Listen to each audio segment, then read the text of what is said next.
வணக்கம் மாணவர்களே, உங்கள் அனைவருக்கும் எனது நெஞ்சார்ந்த வணக்கங்கள். இன்றைக்கி நம்ம பார்க்க போகிறது என்னதுன்னா நீதித்துறையை ஒரு சட்டுப்புட்டுன்னு ஒரு 35 மினிட்ஸில் பார்த்துடலாமா?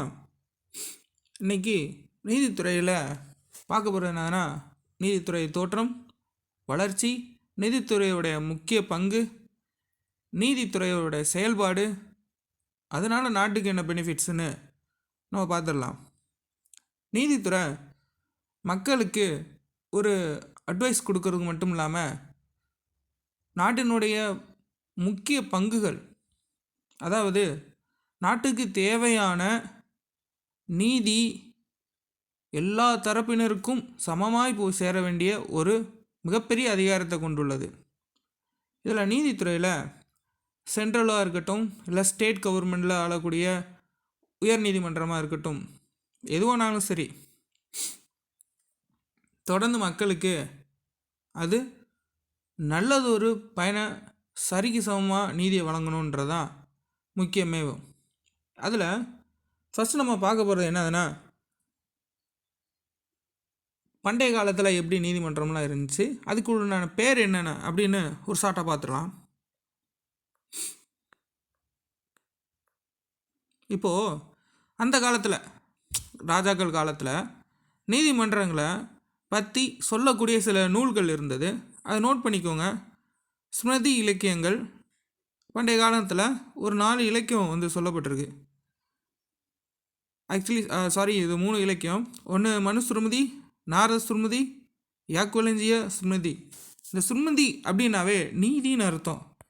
நோட் பண்ணிக்கோங்க. இந்த இலக்கியங்கள் தான்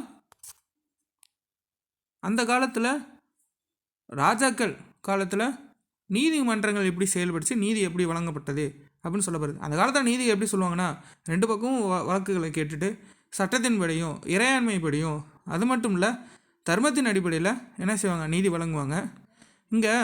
அங்கே இருக்கக்கூடிய நீதிமன்றங்களை கணங்கள் அப்படின்னு சொல்லுவாங்க. அதில் இருக்கக்கூடிய நீதிமன்ற ஒவ்வொருத்தையும் குலிகா அப்படின்னு சொல்லுவாங்க. அதாவது குடியரசு பகுதியில் கணங்கள்னும் குலிகா அப்படின்றத நீதிமன்றங்களும் சொல்லப்படுறாங்க. இதில் வஜிகள் அப்படின்னா அது குற்றவாளி வழக்குகளுடைய நபர்களுடைய புனைப்பெயர் என்ன சொல்லுவாங்கன்னா வஜிகள் அப்படின்னு சொல்லுவாங்க. அந்த காலத்தில் 8 குலிகால் இருந்துச்சு, அதாவது 8 நீதிமன்றங்கள் இருந்துச்சு. சரிங்களா? அப்புறம் இது ரொம்ப வெளிப்படையாக விரிவாக சொல்லக்கூடிய நீதிமன்றங்களை ஆட்சி அமைச்சதில் துக்ளக் மரபில் இருந்த ஆட்சி காலத்தில் இருந்த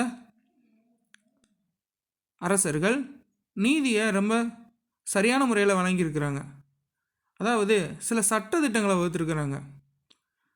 அதை எப்படி சொல்கிறாங்கன்னா பைகாயி பரோசா சாகி அப்படின்னு சில சட்டங்களை வகுத்ததுக்கான பெயரை கொடுத்து ஒரு தொகுக்கப்பட்ட ஒரு சட்டத்துக்கு பெயர் பைகாயி பெரோசா சாகி அப்படின்னு சொல்லக்கூடிய சட்டத்திட்ட தொகுப்பு. இது துக்ளக் ஆட்சி காலத்தில் உரிமையல் சட்ட முறையாக கொண்டு வந்திருக்கிறாங்க.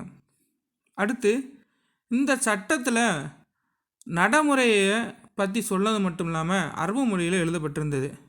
அதை பின்னாடி என்ன சொன்னால் பாரசீக மொழியில் மொழிபெயர்க்கப்பட்டது. இதில் அவுரங்கசீப் காலத்தில் 1670 பட்வாயி ஆலம்கீர் என்ற சட்டத்தின் தொகுப்பின்படி மாற்றி அமைக்கப்பட்டது. சில சட்டத்திட்டங்கள் அந்தந்த நாட்டுக்கு ஏற்ற மாதிரி என்ன செய்வாங்க, மாற்றிக்கிடுவாங்க. ஏன்னா இது முஸ்லீம்ஸ் அப்போ ஆட்சி பண்ணிக்கிற டைம் அப்படின்றனால அவங்க அவங்களோட தேவைக்கு ஏற்ப மாற்றி அமைச்சிக்கிட்டாங்க. அடுத்து இப்போது மாடர்ன் கல்ச்சரில் வர்றப்போ நீதித்துறை எப்படி செயல்படுது அப்படின்னு அதையும் கொஞ்சம் ஷார்ட்டாக பார்த்துடலாம். அப்போது ஆங்கிலேய கிழக்கிந்திய இந்திய கம்பெனியால் தான் நீதிமன்றம் என்ன செஞ்சாங்க, கொண்டு வந்தாங்க. ஒரு 3 இடங்களில் நம்மளை நீதிமன்றங்களுக்கு அனுமதிச்சாங்க. அது 3 இடங்களில் நீதிமன்றங்கள் கட்டப்பட்டது. அது என்னென்ன 3 நீதிமன்றங்கள் முக்கியமான இடங்கள்னால் மதராஸ், கல்கத்தா, பாம்பே. இந்த 3 இடங்களில் 1727 இந்த சாசனத்துக்கு கீழே அதாவது 1726 சாசனத்து கீழே 1727 கொண்டு வந்தாங்க. இது சட்ட ஒழுங்குமுறைக்காக 1773 உச்ச நீதிமன்றம், அதுக்கப்புறம் அதாவது உயர் நீதிமன்றமாக இருந்தது, அடுத்து உச்ச நீதிமன்றமாக 1773 கொண்டு வந்தாங்க. இது முதலாக கல்கத்தாவில் தான் முதல்ல கொண்டு வந்தாங்க. இந்த கல்கத்தாவை கொண்டு வரணும்னு நமக்கு டக்குன்னு ஞாபகம் வருது யார்? William charge. அவர் தான் என்ன பண்ணார், முதல்ல கல்கட்டாவில் உச்ச நீதிமன்றம் கொண்டு வந்தார். அங்கே உச்சநீதிமன்றத்துடைய தலைமை நீதியாக முதல்ல நியமிக்கப்பட்டது யாருன்னா எலிஜா இம்பே. அவங்க தான் ஃபஸ்ட்டு தலைமை நீதிபதியாக நியமிக்கப்பட்டாங்க. அதுக்கப்புறம் 1801 அப்புறம் 1824 மதராஸ் மற்றும் பம்பாய் ஆகிய இடங்களில் உச்ச நீதிமன்றம் நிறுவப்பட்டது. இந்த 3 நீதிமன்றங்களும் 1862 உயர் நீதிமன்றம் இருந்தது, உச்ச நீதிமன்றமாக என்ன செஞ்சாங்க அப்படியே கன்வெர்ட் பண்ணிக்கிட்டாங்க. முதல்ல எப்போவுமே உயர் நீதிமன்றமாக இருந்தது, அதுக்கப்புறம் தான் உச்ச நீதிமன்றம். உயர் நீதிமன்றம் அந்தந்த ஸ்டேட்டுக்கு அப்புறம் ஆளுமைக்கில் அடுத்து கொண்டு வந்தாங்க. அது பின் வர வகுப்பில் அப்படியே பார்த்துக்கலாம். அடுத்து இதில் ரொம்ப சில 2 முக்கிய வார்த்தைகள் கொண்ட அமைப்பு நீங்கள் ஞாபகம் வச்சுக்கிறணும். அது என்னது அப்படின்னா, இந்த சிவில் வழக்குகளை அவங்களுக்கு நீதி வழங்கணுன்றதுக்காக அதை எப்படி சொல்லுவாங்கன்னா ஊரக குடிமையியல் நீதிமன்றம், அதாவது மொஃபுல் டவானி அடால்ட். குற்றவியல் வழக்குகளை தீர்ப்பதற்காக ஊரக குற்றவியல் நீதிமன்றத்தையும் மொஃபுல் ஃபெடாரி அடால், அதாவது வாரன் ஹோல்டிங்கால் இந்த நீதிமன்றத்தை கொண்டு வரப்பட்டது. இந்த மேற்கண்ட நீதிமன்றங்களின் மேல்முறையீட்டை விசாரிக்க சதர் திவானி அதலத், அதாவது குடிமையியல் மேல்முறையீட்டு நீதிமன்றம், சதர் திவானி அதலத் குடிமையியல் மேல்முறையீட்டு நீதிமன்றம், இது ஒரு நீதிமன்றமாச்சா. ரெண்டாவது சதர் நிசாம் அதலத், அதாவது குற்றவியல் மேல்முறையீட்டு நீதிமன்றம். இந்த 2 நீதிமன்றம் ரொம்ப முக்கியமாக இருந்தது. அதுக்கப்புறம் காரன் வாலிஸ் என்ன பண்ணார் அப்படின்னா, உரிமையல் நீதிமன்றமாக குற்றவியல் நீதிமன்றமும் என்ன பண்ணார், மறுசீராய்வு செய்தார். அதுக்கப்புறம் அவர் என்ன பண்ணார், சேஞ்ச் பண்ணிக்கிட்டார். அதில் காரன் வாலிஸ் ஆட்சியில் மாவட்ட குற்றவியல் நீதிமன்றங்கள் நீக்கப்பட்டு கல்கத்தா, டாக்கா, முசரிபாத் மற்றும் பாட்னா ஆகிய இடங்களில் மாகாண மேல்முறையீட்டு நீதிமன்றங்களாக அமைக்கப்பட்டது. அதாவது ஒரு மாவட்டமாக இருக்கிறது, அதுக்கடுத்து 2-3 மாவட்டங்கள் சேர்ந்து ஒரு மாகாணமாக அமைக்கப்பட்டது. இதில் வில்லியம் பெண்டிங் கால ஆட்சி முறையில் 4 மாகாண மேல்முறையீட்டு நீதிமன்றங்களும் நீக்கப்பட்டது. அதுக்கப்புறம் அவர் என்ன பண்ணிட்டார், அவர் டக்குன்னு நீங்கள் காரன் வாலிஸ் கொண்டு வந்ததை அவர் மாற்றினார். அடுத்து இவர் வில்லியம் பெண்டிங் என்ன பண்ணார், அந்த 4ஐயுமே நீக்கிட்டு இவர் வேறு ஏதாவது நீதிமன்றங்களை கொண்டு வர ஆரம்பிச்சிட்டாரு. இதில் இந்த சதர் திவானி அதலத் மற்றும் சதர் நிசாம் அதலத் இந்த நீதிமன்றங்கள் அகலாபாத்தில் நிறுவப்பட்டன. நோட் பண்ணிக்கோங்க, இந்த 2 இதுவுமே எங்கே நிறுவப்பட்டது அப்படின்னு கேட்டாங்கன்னா அகலாபாத். இந்த கல்கத்தா உயர்நீதிமன்றம் நாட்டின் மிகவும் பழமையான நீதிமன்றம்.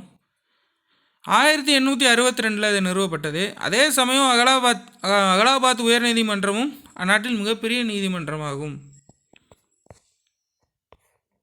அடுத்து 1859 ஆண்டு உரிமையல் நடைமுறை சட்டம், 1860 ஆண்டு இந்திய தண்டனை சட்டம் மற்றும் 1861 ஆண்டு குற்றவியல் நடைமுறை சட்டம் ஆகியவை உருவாக்கப்பட்டன. இந்த 3 சட்டமும் எதுக்காக கொண்டு வரப்பட்டாங்க அப்படின்னா, நம்ம பின்னாடி வரக்கூடிய ஹிஸ்ட்ரியில் நம்ம அப்படியே கண்டிப்பாக பார்ப்போம். நம்ம ஷார்ட்டாக பார்த்துக்கிறதுனால இதை மட்டும் நம்ம இப்போதைக்கு பார்த்துக்கலாம். 1859 ஆண்டு உரிமையல் நடைமுறை சட்டம், 1860 ஆண்டு இந்திய தண்டனை சட்டம், 1861 ஆண்டு குற்றவியல் நடைமுறை சட்டம். இது 3 என்ன செஞ்சாங்க, உருவாக்குனாங்க. எதுக்கு எகெயின்ஸ்டா அப்படின்னு கேட்டிங்கன்னா ஃப்ரீடம் ஃபைட்டர்ஸ்க்கு எகெயின்ஸ்டாக உருவாக்கப்பட்ட சட்டம். அப்புறம் இந்திய வாழ் மக்களுக்காக உருவாக்கப்பட்ட சட்டம், இதெல்லாம் நம்ம ஹிஸ்ட்ரியில் நீங்கள் வரக்கூடிய காலங்களில் படிப்போம். 1935 மன்னிக்கணும் 1935ஆம் ஆண்டு இந்திய அரசு சட்டம் கூட்டாட்சி நீதிமன்றங்களை உருவாக்கியது. எந்த வருடம் கூட்டாட்சி நீதிமன்றங்களை உருவாக்கியது? 1935ஆம் ஆண்டு.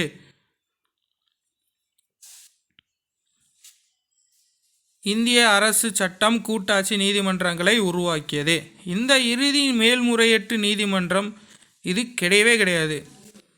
சில நேர்வுகளில் மேல்முறையீட்டு இங்கிலாந்தில் உள்ள பிரிவு கவுன்சில் நீதிக்குழுவிடம் கொண்டு செல்லப்பட்டது. சில சமயங்களில் நம்மளுக்கு ஜஸ்டிஸ் கிடைக்கல அப்படின்னா நேரடியாக எங்கே போயிடுவோம்? இங்கிலாந்தே போயிடுவோம். இங்கிலாந்தில் வழக்கு தொடர்ந்து ஒருத்தவர் என்ன பண்ணார்? ஒரு நீதியை மகளிருக்காக வாங்கி கொடுத்தாரு. அது என்னன்னு பின்வருங்காலங்களில் அவர் எப்படிப்பட்ட மனுஷன், அது யாருன்னு நம்ம பார்ப்போம். ஹிஸ்ட்ரி படிக்கிறப்போ கண்டிப்பாக பார்ப்போம், மறந்துட வேண்டாம். தொடர்ந்து நம்ம சேனலை வாட்ச் பண்ணிக்கிட்டே இருங்க. அப்போ தான் உங்களுக்கு நான் எடுக்கக்கூடிய இந்த கிளாஸ் கண்டிப்பாக உபயோகரமாக இருக்குன்னு நம்புவோம். சப்ஸ்கிரைப் மட்டும் பண்ணிடுங்க ப்ளீஸ். அடுத்து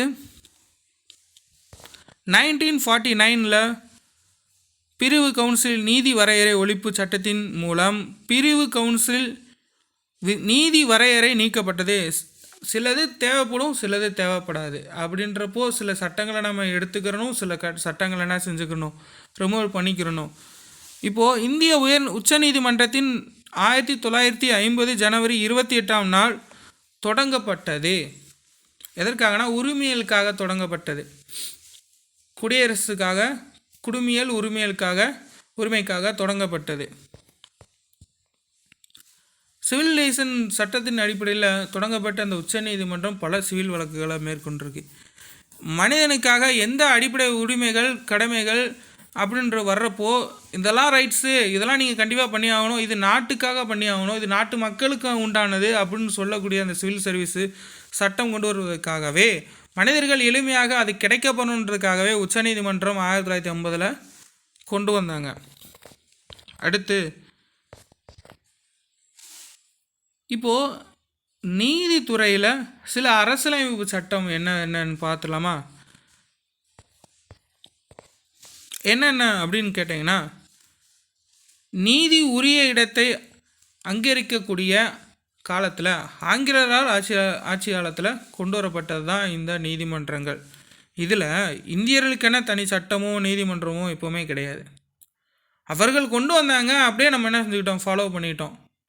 இப்போவும் நம்ம என்ன செய்கிறோம், நம்மளுக்காக இப்போது சுதந்திரமாக செயல்படணுன்றதுக்காக நீதிமன்றங்களை தான் நாடுறோம். உரிமை கிடைக்கணுன்றதுக்காக போராடி நம்ம என்ன செஞ்சுக்கிறோம், நீதியை நம்ம இலவசமாக பெற்றுக்கொள்கிறோம். சரி, இப்போது அரசியலுக்கு ஏற்ற மாதிரி எப்படி இருக்குது அப்படின்னா, இந்திய அரசியல் நிர்ணய சபை உறுப்பினர்கள் நீதிமன்ற மறு ஆய்வுக்கான முழு அதிகாரத்துடன் நீதிமன்றங்கள் சுதந்திரமாக செயல்படுவதையும் உறுதி செய்யும் வகையில் அரசியலமைப்பு சட்டத்தை உருவாக்க முனைந்தன. இதில் ரொம்ப முக்கியமான விஷயம்னா 145 இன் 1966 அந்த டைம் பீரியடில் சில உச்சநீதிமன்றத்துடைய சில லாஸ் என்ன பண்ணாங்க அப்படின்னா உருவாக்குனாங்க. என்னென்ன அந்த விதிகள் உருவாக்கப்பட்டது அப்படின்னா, இந்திய அரசியலமைப்பு சட்டத்தில் 4வது அத்தியாயத்தின் கீழே, அதாவது 5வது யூனியன், அதில் ஒன்றிய நீதித்துறை என்ற பெயரிலும், அதாவது 5வது அத்தியாயத்தின் கீழ் 4வது அத்தியாயத்தின் கீழ் 5வது யூனியன், அந்த யூனியன் படி ஒன்றிய நீதித்துறை என்ற பெயரிலும், அத்தியாயம் 6வதின் கீழ் 6வதின் படி மாநிலம் துணை நீதிமன்றங்கள் என்ற பெயரிலும் நிறுவ வழிவகை செய்தது. அதாவது இது எப்படி உங்களுக்கு புரியாம சொல்கிறேன். இப்போது சென்னையில் ஹைகோர்ட் இருக்கா, இதே மதுரையிலையும் ஹைகோர்ட் இருக்குது. ஆனால் மதுரையிலுக்கு ஹைகோர்ட்டை என்ன சொல்லுவாங்கன்னா துணை கிளை நீதிமன்றம் அப்படின்னு சொல்லுவாங்க. அதைத்தான் மதுரை ஹைகோர்ட்னு சொல்லுவாங்க. மதுரையில் இருக்கிறது, அதாவது துணையாக இருக்கக்கூடிய, சென்னையில் இருக்கக்கூடிய துணையாக இருக்கக்கூடியது கிளை நீதிமன்றமாக கருதப்படும். அது கிளை நீதிமன்றத்துக்கு கீழே வேறு என்ன இருக்குது, மாவட்ட நீதிமன்றங்கள் இருக்குது. சரிங்களா, இதைத்தான் அங்கே செஞ்சாங்க, கொண்டு வந்தாங்க. அடுத்து சட்டப்பிரிவு 124 முதல் 147 வரையிலான அரசியலமைப்பு சட்டப்பிரிவுகள் உச்ச நீதிமன்றத்தின் அமைப்பு மற்றும் அதிகார வரம்பினை வகுத்து கூறுகிறது. இதெல்லாம் நீங்கள் செய்யணும், இதெல்லாம் நீங்கள் செய்யக்கூடாது. சில நீதிமன்றங்கள் வந்து என்ன செய்யணும்னா ரெக்கார்ட்ஸை பாதுகாக்கும், உயர் நீதிமன்றத்துடைய ரெக்கார்ட்ஸை பாதுகாக்கும். சில நீதிமன்றங்கள் என்ன செய்யலாம், மேல்முறையீட்டுக்கு அனுமதி எடுக்கும். எது வரைக்கும் போகலாம், உச்ச நீதிமன்றம் வரைக்கும் தாராளமாக போகலாம். அந்த மாதிரி அதிகார வரம்புகள் வழங்குறதுக்கு சில சட்டத்திட்டங்கள், ரைட்ஸு இதெல்லாம் கொண்டு வந்தது வந்து இந்த ஆர்டிக்கல் 124 to 147 வரையிலான அரசியலமைப்பு சட்டப்பிரிவுகள். இதை நோட் பண்ணிக்கோங்க, ரொம்ப முக்கியம். சரி, இப்போது நான் தான் சொன்னேன் ஒவ்வொரு நீதிமன்றம் இந்த மாதிரி இருக்குது. ஃபஸ்ட்டு உச்ச நீதிமன்றம், அதுக்கடுத்து உயர் நீதிமன்றம், அதுக்கடுத்து உயர் நீதிமன்றத்துடைய கிளைகள், அப்புறம் உயர் நீதிமன்றத்துக்கு கீழே வரக்கூடிய மாவட்ட நீதிமன்றங்கள். சரிங்களா? இப்போது உச்ச நீதிமன்றத்துடைய சில விஷயங்கள் என்னென்ன அப்படின்னு பார்ப்போம்னா, இதன் முடிவுகள் அனைத்து நீதிமன்றங்களையும் கட்டுப்படுத்துகிறது. இதான் ஹையஸ்ட்டு. ரெண்டாவது, உயர் நீதிமன்ற நீதிபதிகளை இடமாற்றம் செய்யலாம். அவங்க சொன்னால் என்ன செஞ்சுக்கலாம், ட்ரான்ஸ்ஃபர் பண்ணிக்கலாம், அல்லது போஸ்டிங், ப்ரொமோஷன் எல்லாமே கிடைக்கும். ஆனால் அது கொடுக்கறது வந்து யார் யார் யார் இருப்பாங்கன்னா, குடியரசுத் தலைவர், ஆளுநர், இவங்கெல்லாம் என்ன செஞ்சுருப்பாங்க, முக்கிய பங்கு வகிப்பாங்க. நாடாளுமன்றத்தில் சில உறுப்பினர் என்ன செய்வாங்க, பதவி போஸ்டிங், ப்ரொமோஷன் என்ன செய்வாங்க, கொடுப்பாங்க. அடுத்து, எந்த ஒரு நீதிமன்றத்தின் வழக்குகளையும் தன் கட்டுப்பாட்டிற்குள் கொண்டு வர முடியும். ரைட்டா? அது மட்டும் இல்லை, வழக்குகளை ஒரு நீதிமன்றத்திலேருந்து மற்றொரு நீதிமன்றத்துக்கு என்ன செஞ்சுக்கலாம், மாட்டிக்கலாம். அந்த ரைட்ஸ் அதுக்கு கூட. அது கீழே வரக்கூடிய உயர் நீதிமன்றம். உச்ச நீதிமன்றத்துக்கு கீழே வரக்கூடிய உயர் நீதிமன்றம் என்னென்ன மாதிரியான விஷயங்களை செயல்படுதுன்னு பார்ப்போம்னா, கீழ் நீதிமன்றங்களில் வரும் மேல்முறையீடுகளை விசாரித்தல். கீழ் நீதிமன்றம் என்னது, மாவட்ட நீதிமன்றங்கள் அல்லது துணை நீதிமன்றங்கள் அல்லது கிளை நீதிமன்றங்கள். ஓகேவா? இப்போது அதில் உயர் நீதிமன்றத்தில் அடுத்து ரொம்ப முக்கியமான விஷயம், அடிப்படை உரிமைகளை பெறுவதற்கான நீதி பேராணைகளை வழங்கும் அதிகாரம். ரொம்ப முக்கியம், நோட் பண்ணிக்கோங்க. அடுத்து, மாநிலத்தின் எல்லைக்குள் உள்ள வழக்குகளை விசாரிக்கும் அதிகாரம். 2 ஸ்டேட்டுக்கு நடுவில் தான் வரக்கூடிய ஏகப்பட்ட பஞ்சாயத்தை என்ன செஞ்சுக்கிறோம், இதுவே எடுத்து நடத்தும். அடுத்து, கீழ் நீதிமன்றங்களை கண்காணிக்கும் மற்றும் கட்டுப்படுத்தும் அதிகாரம். நான் தான் சொன்னேனே, கீழ் நீதிமன்றங்கள் கொடுக்கக்கூடிய சில அதாவது மேல்முறையீடோ அல்லது விவகாரங்கள் சார்ந்த ரெக்கார்ட்ஸோ என்ன செய்யும், இது பாதுகாக்கும். அடுத்து, மாவட்ட நீதிமன்றம். மாவட்ட நீதிமன்றம்னு எடுத்துக்கிட்டோன்னா, மாவட்ட எல்லைக்குள் எழும் வழக்குகளை கையாளுகிறது. அந்தந்த ஒரு பவுண்ட்ரி லேயருக்குள்ளே இருக்கக்கூடிய பவுண்ட்ரிஸில் இருக்கக்கூடிய பிரச்சனைகளை இதுதான் வந்து ஹேண்டில் பண்ணுது. அடுத்து, கீழ் நீதிமன்றங்கள் வழங்கிய தீர்ப்பின் மேல்முறையீடுகளை விசாரிக்கிறது. அடுத்து, கடுமையான குற்றவியல் தொடர்பான வழக்குகளை தீர்மானிக்கிறது. எது, மாவட்ட நீதிமன்றங்கள். அப்புறம் அது கீழே வரக்கூடிய துணை நீதிமன்றங்களுடைய வேலை என்னதுன்னா, சிம்பிள், உரிமையல் மற்றும் குற்றவியல் வழக்குகளை பரிசீலனை செய்கிறது. இது பரிசீலனை பண்ண பிறகு நேராக அடுத்து மாவட்ட நீதிமன்றம் போகும்.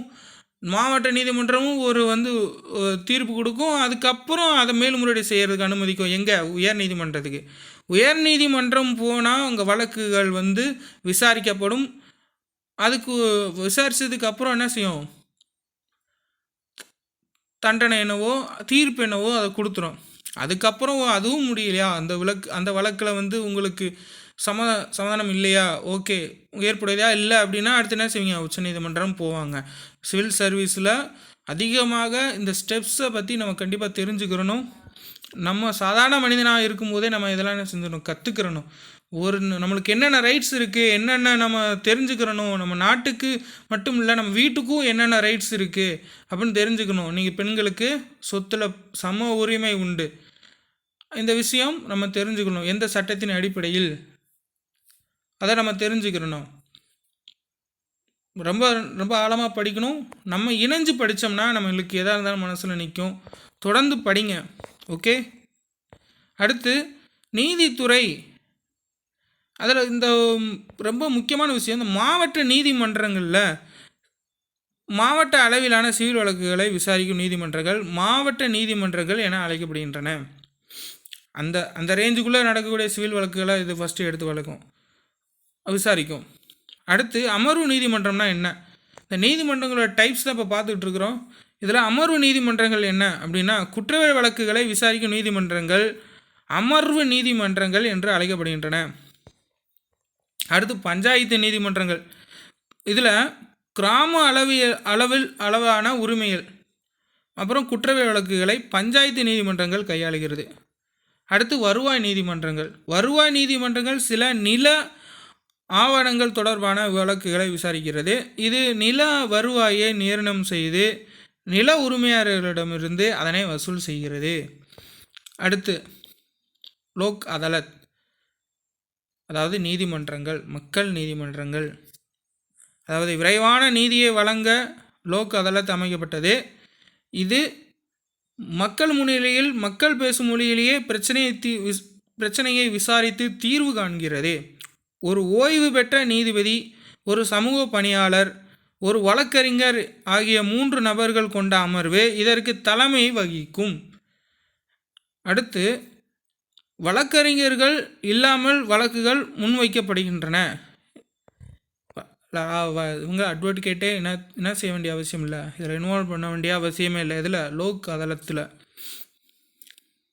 அடுத்து இந்த வழக்குகள் பரஸ்பர ஒப்புதல் மூலம் தீர்த்து வைக்கப்படுகின்றன. 2 பேரும் பிரச்சனையாக வாங்க பேசி தீர்த்துக்கிடுவோம், அந்த மாதிரி கிட்டத்தட்ட இதுவும் பஞ்சாயத்து கோர்ட்டு மாதிரி தான். அடுத்து முதல் லோக் அதாலத் 1982ஆம் ஆண்டு குஜராத் மாநிலத்தில் உள்ள ஜுனகாத்தில் நடைபெற்றது. நோட் பண்ணிக்கோங்க, எங்கே முதல்ல நடந்தது? குஜராத்தில் 1982 ஜுனகாத்தில் நடைபெற்றது. அடுத்து விரைவு நீதிமன்றங்கள். விரைவு நீதிமன்றம்னா மொபைல் கோர்ட் மாதிரி கிட்டத்தட்ட அதுவும் ஒன்று தான். சரி, இப்போ விரைவு நீதிமன்றம், இந்த நீதிமன்றத்தை என்ன சொல்லுவாங்கன்னா, இதில் என்ன நடக்கும்னா, இந்த நீதிமன்றம் 2000ஆம் ஆண்டு 2000 என்ன செஞ்சாங்க, நீண்ட காலமாக உள்ள சில நிலுவையில் உள்ள வழக்குகளை, கீழ் நீதிமன்றங்கள் வழக்குகளை முடிவு கொண்டு வர நோக்கத்துக்காக அது கொண்டு வரப்பட்டது. சரிங்களா, ரொம்ப சீக்கிரமாக முடிக்கணும் அப்படின்றதுக்காக. அடுத்து தொலைதூர சட்ட முன்னெடுப்பு அப்படின்னா என்ன அப்படின்னு கேட்டிங்கன்னா, கிராம மக்களுக்காக சட்ட உதவி மற்றும் சேவைகள் வழங்குவதற்காக சட்ட மற்றும் நீதி அமைச்சகம் மற்றும் மின்னணு மற்றும் தகவல் தொழில்நுட்ப அமைச்சகத்தின் கூட்டு முயற்சியாக தொடங்கப்பட்டது. எல்லாருக்குமே நீதி சேரணும், எல்லாருக்கும் சமமாக சேரணும், எல்லாருக்கும் எல்லாமே கிடைக்கணும் அப்படின்ற நோக்கத்துக்காகத்தான். அது மட்டும் இல்லை, டெக்னாலஜியோட இன்வால்மெண்ட்டோட இதை கொண்டு வந்தாங்க. இது என்னதுன்னா, தொழில்நுட்ப தாராளமாக தொலைதூர சட்ட இணைய வழியின் பொது சேவை மையத்தில், அதாவது CSC காணொளியில் கலந்துரையாடல் மூலம் வழக்கறிஞர்களிடமிருந்து மக்கள் சட்ட ஆலோசனை பெறலாம். இப்போ தான் நம்ம வீடியோ கான்ஃபரன்ஸ் பேசுகிறோமே, இதே மாதிரி அப்போ என்ன இருந்தாங்க கொண்டு வந்தாங்க. If you want any thing immediately you contact the advocate. At the same time you are meet for the church. Mobile court மாதிரி தான் இதெல்லாம். ரொம்ப அதாவது mobile court is not a permanent place. So transfer move and to on one place to another place. But அதாவது ஒரு இடத்துலேருந்து இன்னொரு இடத்துக்கு என்ன செஞ்சோம், இடம் நகர்ந்து கொண்டே இருக்கும். ஆனால் இந்த இந்த இந்த நீதிமன்றங்களில் ரொம்ப ரொம்ப ஸ்பீடாகவே நம்மளுக்கு என்ன செஞ்சிடும், நம்மளுக்கு ஜஸ்டிஸ் கொடுத்துக்கிட்டே இருப்பாங்க. இதில் குடும்ப நீதிமன்றங்கள் அடுத்து நம்ம பார்க்க போகிறது. இந்த குடும்ப நீதிமன்றம்னா குடும்பம் தொடர்பான பிரச்சனை, 2 குடும்பத்துக்குள்ளே பிரச்சனை அப்படின்ற வழக்குகளை என்ன செய்யும், எடுத்து அவங்களுக்கு தீர்ப்பை வழங்கும். இதில் குழந்தைகளுக்கான பாதுகாப்பு, மனமுறிவு, தத்தெடுப்பு, சிறார் பிரச்சனை, இதெல்லாம் குடும்ப வழக்குகளில் வரும். இந்த குடும்ப வழக்கு உள்ள பல்வேறு விஷயங்களுக்கு உரிமைகள் கோரலாம், கோரிக்கைகளை இது என்ன செஞ்சுக்கிறோம், எடுத்துக்கிறோம். அடுத்து நடமாடும் நீதிமன்றங்கள் வந்துட்டோமோப்பா. நடமாடும் நீதிமன்றங்கள் கிராமப்புற மக்களுக்கு இடர்களை தீர்க்கும். முக்கியமாக நீதிமன்றங்கள் எல்லாத்துக்கும் சேரணும்னா ஃபஸ்ட்டு கிராமப்புறத்துக்கு தான் போகணும். கிராமப்புற மக்களுக்கு எல்லாமே என்ன செஞ்சுருக்கணும், கிடச்சிருக்கணும். கிராமப்புற மக்கள் தொடர்ந்து அவங்களுடைய தேவைகளை பூர்த்தி செய்யணுன்றதுக்காக தான் மொபைல் கோர்ட்டை கொண்டு வந்தாங்க. மொபைல் கோர்ட்லேயே கிட்டத்தட்ட மேலே சொன்ன எல்லாமே இருக்குது. சீக்கிரமாக விசாரிக்கணுன்றதுக்காகவும், தொழில் சாதனங்கள் அவங்களுக்கு தொலை தொடர்பு சாதனங்கள் அவங்களுக்கு கிடைக்கணுன்றதுக்காகவும் இது உருவாக்கப்பட்டது தான். அதனால தான் நான் மொபைல் கோர்ட்டுன்னு சொன்னேன். அடுத்து இது கிராமப்புற மக்களுக்கு நீதி அமைப்பு மற்றும் அதிக விழிப்புணர்வை உருவாக்கி அவர்களது செலவை குறைத்து அவர்களின் வாழ்விடங்களிலேயே நீதி வழிவகை செய்கிறது. ஓகே, அடுத்து நீதிமன்றங்கள். டெக்னாலஜி டெவலப்மெண்ட் தான் இந்த நீதிமன்றங்கள், நீதிமன்றங்கள். இதில் என்னன்னு கேட்டிங்கன்னா 2005ஆம் ஆண்டு தான் இது கொண்டு வரப்பட்டது. இந்த திட்டத்தின்படி அனைத்து நீதிமன்றங்களும் கணினிமயமாக்கப்படும். டெக்னாலஜி இன்வால்மெண்ட் இதில் அதிகம். அடுத்து நீதித்துறை சேவை மற்றும் நீதிமன்றத்தின் ஒரு பகுதியாகவும் இது இருக்கிறது. பொதுமக்கள் மற்றும் வழக்கறிஞர்கள் நேரடியாக வழக்கு நிலை மற்றும் அடுத்த விசாரணை தேதிகளை கட்டணமின்றி கேட்டறியலாம். ஒரு கோர்ட்டில் என்ன செஞ்சுருவாங்க, வாய்தா கொடுத்து அனுப்பிச்சிடுவாங்க. அவங்களுக்கு தெரியாது, உடனே டக்குன்னு இப்போலாம் சில பேர் நிறைய இடங்களில் பார்க்குறேன், ஒரு நம்பருக்கு மிஸ்டு கால் கொடுத்தாவே என்ன செஞ்சிருது, அவங்களோட வழக்குகள் என்னைக்கு, இதெல்லாம் அடுத்த ஹேரிங் என்னைக்கு அப்படின்ற எல்லா விஷயமும் என்ன செஞ்சிருது அதிலே சொல்லிவிடுது. அதனால் டெக்னாலஜி இம்ப்ரூவ்மெண்ட் தான் அந்த கோர்ட்டேவும். நம்ம போயிட்டு ஒரு வக்கீல்கிட்ட போயிட்டு ஐயோ நான் மறந்துட்டேன், எனக்கு ஹேரிங் டேட்டு தெரியல அப்படின்னு நம்ம அவங்ககிட்ட போய் தொந்தரவு பண்ண வேண்டிய அவசியம் கிடையாது. அடுத்து நீதித்துறையோட பங்கு, இது ரொம்ப முக்கியமான விஷயம். எல்லாமும் தெரிந்து கொள்ள வேண்டும். என்ன தெரிஞ்சுக்கணுன்னா, தகராறுகளை தீர்வு செய்தல். எப்படிலாம் தகராறு செய்வாங்கன்னா, இதில் பின்வருவற்றுக்கிடையே உள்ள பிரச்சனைகளை தீர்வு காண்பதற்கான ஒரு இயக்க முறை நீதிமன்ற அமைப்பு வழங்குகிறது. என்னன்னு கேட்டால் குடிமக்கள் மற்றும் அரசாங்கம், 2 மாநில அரசுகளுடைய பிரச்சனை, அப்புறம் மத்திய மாநில அரசுகளோட பிரச்சனை. இதில் என்ன செய்யுது, இவங்க 2க்குள்ள பிரச்சனை என்ன செய்யணும், ஃபஸ்ட் தீர்க்கிறது தான். அவங்களுக்கு உண்டான பிரச்சனை வழங்குறது. இப்போ நம்மளுக்கும் கர்நாடகாவுக்கும் பிரச்சனை நடந்தது, நம்மளுக்கும் கேரளாவுக்கும் பிரச்சனை நடந்தது. எதுக்காக, நதி நீர் பங்கீடு தொடர்பாக என்ன இருந்தது, பிரச்சனை வந்தது. அப்புறம் மொழி பிரச்சனை வருது. இப்போ ரீசெண்டாக மொழி பிரச்சனை போய்கிட்டு இருந்தது. இந்த மாதிரி நிறைய விஷயங்கள் என்ன செய்வாங்க, பிரச்சனைக்கு தீர்வு கொடுப்பாங்க. சரிங்களா. அடுத்து நீதிமன்ற மறு அதிகார ஆய்வு. நீதிமன்ற மறு ஆய்வு அதிகாரம் அப்படின்னு எடுத்துக்கிட்டோம்னா, நீதிமன்றத்தால் இயற்றப்பட்ட அரசியலமைப்பு சட்டத்தின் அடிப்படையில் அமைப்பினை மீறுகிறது என நீதித்துறை நம்பும் பட்சத்தில் அச்சட்டத்தினை அரசியலமைப்பு சட்டத்திற்கு முரணானது என விசாரிக்கும் அதிகாரம் நீதித்துறைக்கு உள்ளது. உடனே சொல்லுவாங்க, நிறைய படங்களை நம்ம பார்ப்போம். அவங்க சொல்லுவாங்க, இவன் என்ன பண்ணுறான், நீதிமன்றத்தை அவமதிப்பு பண்ணிட்டான். நிறைய பாலிடிக்ஸ் சொல்லக்கூடிய விஷயங்கள் என்ன சொல்லுவாங்க, நீதிமன்ற அவமதிப்பு வழக்கு தொடரப்பட்டது. இப்போ கூட இதை நான் பாலிடிக்ஸாக எடுத்துக்கிறேன்னா, ஒரு ஃபார் எக்ஸாம்பிளாக சொல்கிறேன். இப்போ திருப்பரங்குன்றத்தில் நீதிமன்ற வழக்கு போய்கின்றது. அங்கே தூணில் ஏற்றணும் அப்படின்னு ஒரு நீதிபதி சொல்கிறாரு, பேர் சொல்ல விரும்பல. இப்போ என்ன பண்ணுறாங்க, அந்த இடத்துல தீபம் ஏற்றக்கூடாதுன்னு ஒரு தரப்பினர் அதை செய்கிறாங்க. அப்படின்னு டக்குன்னு சொல்கிறாங்க நியூஸில், நீதிமன்ற அவமதிப்பு என்ன வழக்கு தொடக்கப்பட்டது அப்படி என்ன சொல்கிறாங்க, தொடரப்பட்டது அப்படின்னு சொல்கிறாங்க. அந்த மாதிரி விஷயங்கள்லாம் இந்த மாதிரி என்ன செய்வாங்க, மறு ஆய்வு செய்வாங்க.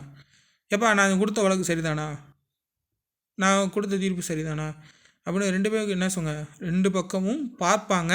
அடுத்து சட்டத்தை நிலைநிறுத்துதல் மற்றும் அடிப்படை உரிமைகளை செயல்படுத்தல். சிலருக்கு இது ரொம்ப சிம்பிளாக புரிஞ்சுக்கிற மாதிரி சொல்லணும்னா, எனக்கு சில இந்திய அரசு சில சட்டங்களை சில ரைட்ஸை வழங்கியிருக்கு, அது எனக்கு கிடைக்காத பட்சத்தில் நம்ம என்ன செஞ்சோம், அப்பீல் பண்ணி அதை நம்ம வாங்கிக்கலாம். என்னன்னா, ஒவ்வொரு இந்திய குடிமகனும் தனக்கு அடிப்படை உரிமைகளை மறுக்கப்பட்டதாக நம்பும் பட்சத்தில் அவர் உச்சநீதிமன்றத்தையோ அல்லது உயர்நீதிமன்றத்தையோ அணுகலாம். ஒன்றும் இல்லையா, இப்போ பொங்கலுக்கு 3000 எல்லாருக்கும் கொடுக்குறாங்க, 3000 எனக்கு கொடுக்கலன்னா நினைச்சிருவான், நியாய விலை கிடையாது. சண்டே போட்டு எங்கே போய் கம்ப்ளைண்ட் பண்ணுமோ அங்கே போய் கம்ப்ளைண்ட் பண்ணுவோம். அந்த மாதிரி தான் எனக்கான உரிமைகள் என்ன செஞ்சல கொடுக்கப்படலைன்னு சொல்லி ஃபைட் பண்ணிவிட்டு நம்ம என்ன செய்வோம், அதை பெறுவதற்காக நம்ம தொடர்ந்து பாடுபடுவோம். அதை தான் இந்த நீதிமன்றம் சட்டத்தை நிலைநிறுத்தும்ல அடிப்படை உரிமை என்ன செஞ்சது, மக்களுக்கு தொடர்ந்து வழங்கி கொண்டே இருக்கிறது. அடுத்து நம்ம பார்க்க போகிறது என்னன்னு கேட்டிங்கன்னா, தேசிய சட்ட சேவைகள் அதிகாரம். இது எங்கே தொடங்கப்பட்டது,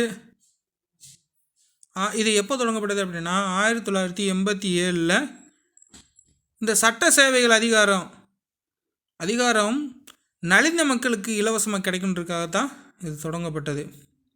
இது என்ன செய்வாங்க, உங்களுக்கு ஏதாவது சந்தேகமோ அல்லது உங்களுக்கு ஏதாவது ரைட்ஸ் உங்களுக்கு கிடைக்கணும் அப்படின்னா உங்களுக்கு ஒரு வக்கீலை நியமிக்கிறது கூட உங்களை என்ன செய்வாங்க, அட்வைஸ் பண்ணுவாங்க. அடுத்து இந்திய உச்சநீதிமன்றம், அதை பற்றி ஒரு ஷார்ட்டாக அப்படி பார்த்துருவோமா. இதுதான் இந்தியாவிலே மிக உயர்ந்த நீதிமன்றம். சரிங்களா? இது எங்கே இருக்குன்னா புதுடெல்லியில் இருக்குது. இந்த நீதிமன்றத்தில் தான் அரசியலமைப்புடைய பாதுகாவலன் அப்படின்னு சொல்லுவாங்க. நீங்கள் என்ன ரைட்ஸ் இந்திய அரசு உங்களுக்கு வழங்கியிருக்கோ அதை என்ன செய்யும், அது உங்களுக்கு கொடுக்கும், நீதியாக அது கொடுக்கும். அதனால் நீங்கள் தைரியம் அங்கே என்ன செய்யலாம், போராடி நீங்கள் உங்களுக்கு தேவையான ரைட்ஸை பெற்றுக்கொள்ளலாம். அடுத்து இதுக்குண்டான சில அதிகார வரம்பு இருக்குது. என்னது அப்படின்னு கேட்டிங்கன்னா, இது ரொம்ப முக்கியமான விஷயம், இதை நோட் பண்ணிக்கோங்க. முதன்மை அதிகார வரம்பு அப்படின்னா என்ன அப்படின்னு கேட்டிங்கன்னா, உச்சநீதிமன்றத்தில் மட்டுமே முதன்முறையாக தொடுக்கப்படும் வழக்குகள் விசாரிக்கும் அதிகாரம் பெற்றுள்ளது. இது மத்திய அரசிற்கும் ஒரு மாநில அரசிற்கும் அல்லது அதற்கு மேற்பட்ட மாநிலங்களுக்கு இடையான பிரச்சனைகள், 2 மற்றும் அல்லது அதற்கு மேற்பட்ட மாநிலங்களுக்கான பிரச்சனைகள் ஆகியன முதன்மை அதிகார வரம்புகள் கொண்டு வரப்பட்டன. எந்த எந்த ஒரு ஒரு ஒரு ஒரு கேஸுக்கு நம்ம ஃபஸ்ட்டு ப்ரிஃபரன்ஸ் கொடுக்கணும் அப்படின்ற ஒரு விஷயம் இருக்குல்ல. இப்போ மேஜருக்கு தான் நம்ம ஃபஸ்ட்டு ஒரு விஷயம் நம்ம வந்து ப்ரியாரிட்டி கொடுப்போம், சரியா? அப்படின்றப்போ இந்த இந்த இடத்துல ரெண்டு எல்லைக்கு உட்பட்ட பிரச்சனையாக இருக்கட்டும் அல்லது பல்வேறு எல்லைகளுக்கு உட்பட்ட பிரச்சனையாக இருக்கட்டும், என்ன செய்வாங்க, நாங்கள் இந்த கேஸ் எடுத்து ஃபைல் பண்ணி நாங்கள் விசாரிக்கிறோன்னு சொல்லுவாங்க. அடுத்து மேல்முறையீட்டு அதிகாரம். ஒன்றும் இல்லை, உயர்நீதிமன்றத்தில் ஏதாவது ஒரு கேஸ் வந்து அவங்களுக்கு வந்து கம்ஃபர்டபுளாக இல்லை, அது எங்களுக்கு வந்து இந்த அந்த நீதி மேலே எங்களுக்கு வந்து ஒரு ஒரு நம்பிக்கை இல்லை அப்படின்றப்ப அடுத்து அவங்களோட ஸ்டெப்ஸ் எங்கே போகும் அப்படின்னா, அவங்களுடைய இது வந்து கவனம் உச்சநீதிமன்றத்தில் மேல்முறையீடு பண்ணுறதா. அந்த உச்சநீதிமன்றம் என்ன செய்யும் அப்படின்னா, மேல்முறையீட்டு வந்த வழக்கை விசாரித்து தீர்ப்பு வழங்கும். அது தீர்ப்பு தான் இறுதியானது. அதுக்கப்புறம் என்ன செய்ய முடியாது, மாற்ற முடியாது. அதுக்கப்புறம் அவங்க அனுமதி வழங்கினால் மட்டும்தான் என்ன செய்ய முடியும், உச்சநீதிமன்றத்தில் மறுபடியும் வழக்கு தொடருவாங்க வேறு விதத்தில். ஓகே, அடுத்து இது ரொம்ப முக்கியமான விஷயம் என்னதுன்னா, இந்த உயர்நீதிமன்றம் நீங்கள் மேல்முறையீட்டு நீங்கள் உச்சநீதிமன்றத்தை தொடரலான்னு அவங்க சொன்னால் தான் நீங்கள் வந்து என்ன செய்ய முடியும், அவங்க ஒரு சான்றிதழ் தருவாங்க, ஒரு சர்டிஃபிகேட் தருவாங்க. அந்த சர்டிஃபிகேட்டை வச்சு தான் என்ன செய்ய முடியும், உச்சநீதிமன்றத்தில் ஃபைல் பண்ண முடியும், கேஸ் ஃபைல் பண்ண முடியும். இல்லைனா அந்த கேஸ் அவங்க என்ன செஞ்சுக்கிற மாட்டாங்க, எடுத்துக்கிற மாட்டாங்க உச்சநீதிமன்றம். ஓகே, அடுத்து ஆலோசனை அதிகார வரம்பு. அதாவது வேறு ஒன்றும் இல்லை, குடியரசுத் தலைவரால் குறிப்பிடப்படும் பொழுது பொது முக்கியத்துவம் வாய்ந்த கேள்விகள் குறித்து ஆலோசனை வழங்கும் அதிகாரத்தினை உச்சநீதிமன்றம் பெற்றுள்ளது. இப்போ குடியரசுத் தலைவர் சில நிர்வாக பொறுப்புகள் சார்ந்த சில ஆலோசனை வழங்குறப்போ இதை ஏற்றுக்கிறலாம், இது ஏற்றுக்கிற முடியாது, இது வந்து அரசியலமைப்பு சட்டத்துக்கு எதிரானது, இல்லை இது மக்களுக்கு மக்களுக்கு பொருந்தாது அப்படின்னு சொல்லக்கூடிய அந்த கெத்து யார்கிட்ட இருக்குது அப்படின்னா உச்சநீதிமன்றத்துக்கிட்ட இருக்குது. அடுத்து நீதி பேராணை அதிகார வரம்பு. அது என்ன நீதி பேராணை அப்படின்னா, நம்ம போன இதில் பார்த்தோம், உயர்நீதிமன்றம் உச்சநீதிமன்றத்தில் என்ன மாதிரியான நீதி பேராணை வழங்க முடியும் அப்படின்னு நம்ம பார்த்தோம். சரி, இந்த விஷயத்தில் சட்டப்பிரிவு 32 படி உச்சநீதிமன்ற சட்டப்பிரிவு 226 மறந்துட வேண்டாம். அரசியலமைப்பு சட்டத்தில் 32வது படி உச்சநீதிமன்ற சட்டப்பிரிவு 226வது சட்டத்தின்படி உயர்நீதிமன்றமும் நீதி பேராணைகளை வழங்குகிறது. எந்த மாதிரியான நீதி பேராணைகளை வழங்க முடியும் அப்படின்னா, உங்களுக்கு ஆர்டிஐ வழங்கும், ஆட்கொணர்வு, இந்த மாதிரி விஷயங்கள்லாம் இருக்குல்ல, அந்த மாதிரி விஷயங்களை அது கொடுக்கும். அடுத்து ஆவண நீதிமன்றம் அப்படின்னா, இது நீதிமன்ற நடவடிக்கைகளை பதிவு செய்து பராமரிக்கிறது மற்றும் அதன் முடிவுகளை கீழ் நீதிமன்றங்கள் கட்டுப்படுத்தும். ஆல்ரெடி சொல்லிட்டேன், எப்போவுமே நீதிமன்றத்தில் பல்வேறு வழக்குகள் வரும். அந்த வழக்குகளை என்ன செஞ்சுக்கிடுவாங்க அப்படின்னா, தொடர்ந்து ரெக்கார்ட் பண்ணிக்கிட்டே இருப்பாங்க. அந்த ரெக்கார்ட் பண்ணிக்கிட்டே இருக்கிறப்போ அந்த ரெக்கார்ட் பண்ணதை ஒரு இடத்துல எப்பவுமே ஸ்டோர் பண்ணி வைப்பாங்க. அடுத்து அது மாதிரி வரக்கூடிய வழக்குகளை விசாரித்து, போன முறை இந்த மாதிரி வழக்குகள் வந்துச்சு, அப்போ அது இந்த வருஷம் இந்த சட்டத்தின் கீழ் கொண்டு வரப்பட்டது, இப்போது அதுக்கு தகுந்தாப்புல என்ன செய்வாங்க, நீதிகளை தாராளமாக வழங்குவாங்க. சரிங்களா? அடுத்து சிறப்பு நீதிமன்றங்கள். இந்த சிறப்பு நீதிமன்றன்றது ஸ்பெஷல் கோர்ட். அது அப்படின்னா என்னன்னா, ஒரு ஒரு நீதிமன்றம் ஒரு ஒரு வழக்கை விசாரிக்கும் பொழுது அதுக்கு இன்னொன்று வந்து என்ன செய்வாங்க, எந்த ஒரு இடையும் இல்லாமல் குறுகிய காலத்தில் அல்லது இதுக்கு தனிப்பட்ட முறையில் நம்ம விசாரிச்சே ஆகணும் அப்படின்னு ஒரு உரிமையை எடுத்துக்கிட்டு என்ன செய்யும், ஒரு நீதிமன்றத்தை உருவாக்கி வழக்குகளை விசாரிக்கும். இதை எந்த கீழ் நீதிமன்றம் தான் என்ன செய்யும், இதை கண்காணிக்கும். ஒரு ஸ்பெஷல் கோர்ட்னா அப்படி தான். சில வழக்குகளை ரகசியமாக கூட விசாரிக்க வாய்ப்புகள் நிறைய இருக்குது. அதுக்கு ஸ்பெஷலாக நம்ம என்ன செய்வாங்க, ஒரு கவனம் கொண்டு வருவாங்க. சரிங்களா? அடுத்து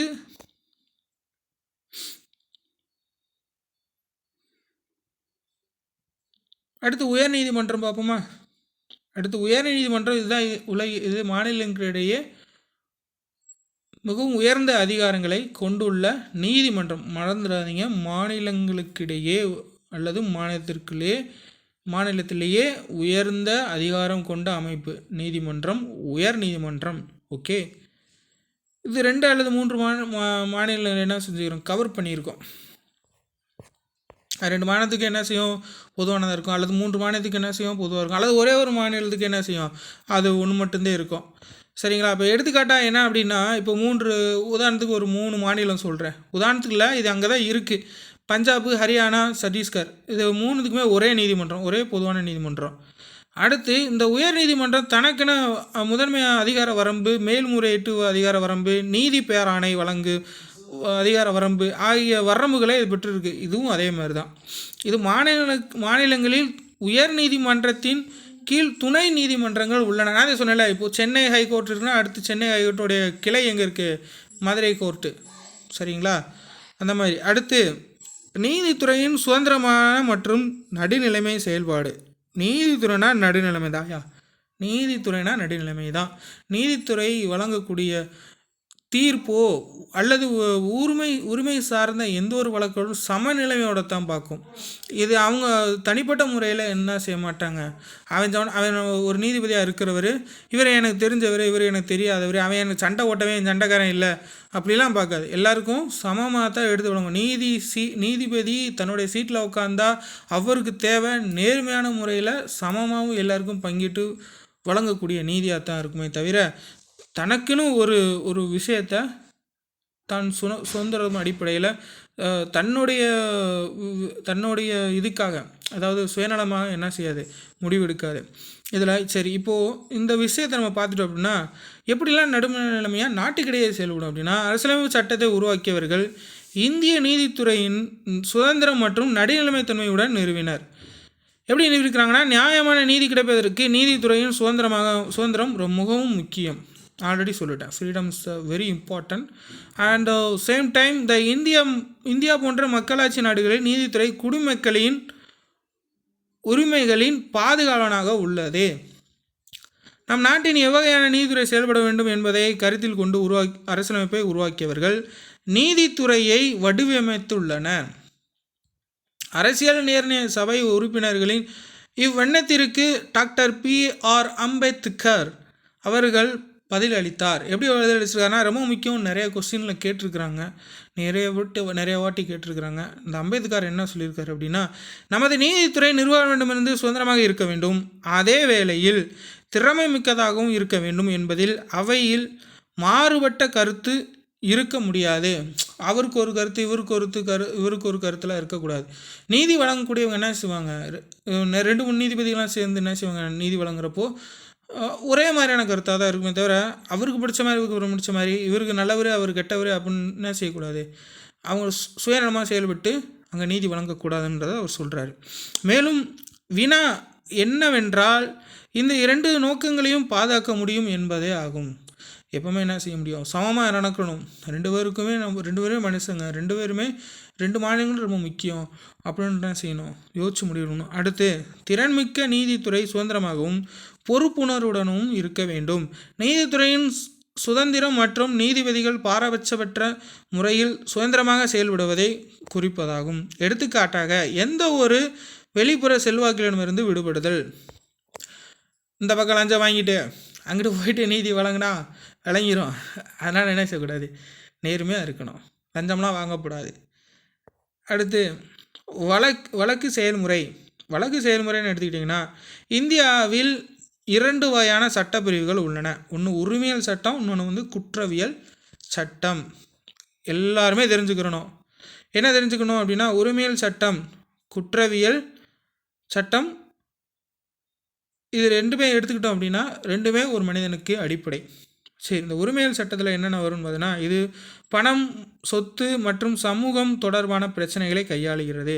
எடுத்துக்காட்டு என்னன்னு கேட்டிங்கன்னா ஒரு நிலம் வாங்குகிறோம், அடுத்து வந்து இப்போ கூட சொன்னேனே உங்களுக்கான ரைட்ஸ் என்ன இருக்கும், உங்களுக்கு கொடுக்குற 3000 ரூபா கொடுக்கல அப்படின்னா என்ன செய்வோம், பிரச்சனை வந்து சண்டை ஓட்டுருவோம்.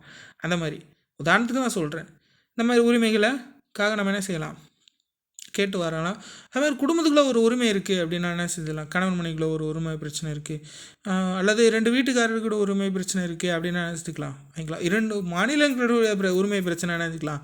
நதிநீர் பங்கீடு, எல்லைக்கு உட்படான பிரச்சனை, 2 எல்லையை பங்கீடுற பிரச்சனை நினச்சிக்கலாம், கேட்டு பெறலாம். சரி, அடுத்து என்னங்கன்னா உரிமையல் நீதிமன்றத்தில் பாதிக்கப்பட்டவர்கள் ஒருவர் புகார் தாக்குதல் கண்டிப்பாக செஞ்சுருக்கணும்.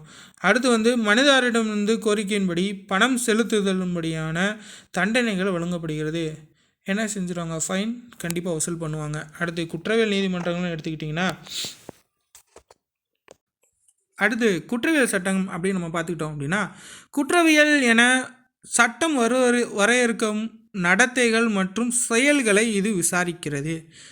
இது தப்புடா அப்படின்னு சொல்லுவாங்க இல்லையா, அந்த மாதிரி குற்றவியல் சார்ந்த விஷயங்கள், கொலை, கொள்ளை, ஆள்கடத்தல், வழிப்பறி, இந்த மாதிரி பல விஷயங்கள் தப்பு தானே. அந்த மாதிரி விஷயங்களை விசாரிக்கிறது குற்றவியல் சட்டங்கள், குற்றவியல் நீதிமன்றங்கள்.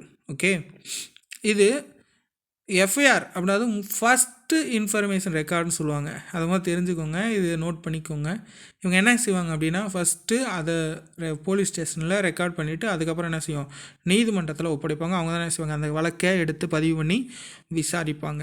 அடுத்து குற்றவாளிகள் நிர்வகிக்கப்பட்டால் அவர்களுக்கு என்ன செய்வாங்க, குற்றம் சாட்டப்பட்டு சிறையில் அடைக்கிறதோ அல்லது அவர்களுக்கு எந்த மாதிரியான தண்டனை வழங்கப்படுதோ வழங்கலாம், அதை ஏற்றுக்கொள்ள ஆக வேண்டும்.